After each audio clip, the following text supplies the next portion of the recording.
Hey guys! May naisip na ba kayong ulam para ngayong araw? Kung wala pa, huwag ka na mag-isip, mag-chicken curry ka na lang din. Para parehas tayo ng ulam.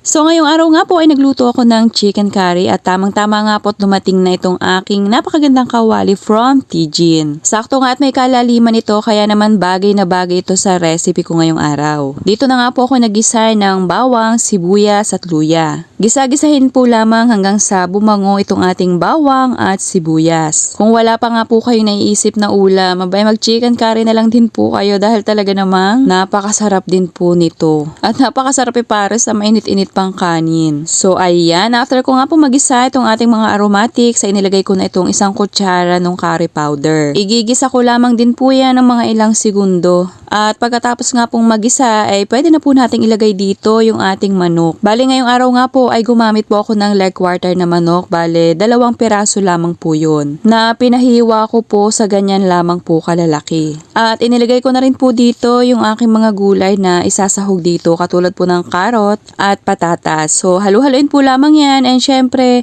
after ko nga pong halu-halo ay naglagay na rin po ako dito nung iba nating mga pampalasa. Katulad po ng patis, pero kung wala po kayong patis, ay pwede po kayong gumamit dyan ng asin. And naglagay na rin po ako dito ng seasoning granules. Yung atin po mga pampalasa dito ay pwede nyo po lahat siyang i-adjust. Kumbaga po tinansya-tansya ko na lamang yung dami ng mga pampalasa po na inilagay ko dito. So ayan, pwede na po nating ilagay dito yung gata ng niyog. Bale, ipinantay ko na lamang po dito sa ating manok yung kung gaano kadami yung gata na inilagay ko po dito. So ayan, hinalu-halu ko. Tapos ito po ay ating tatakpan para naman po mas mabilis maluto itong ating manok at mga gulay. Napakadali lang naman po ng recipe na ito, 'di ba? Kaya naman kung ito ay nakakalimutan nyo ng isama sa mga pang-araw-araw nyong recipe, ay isama nyo na ulit.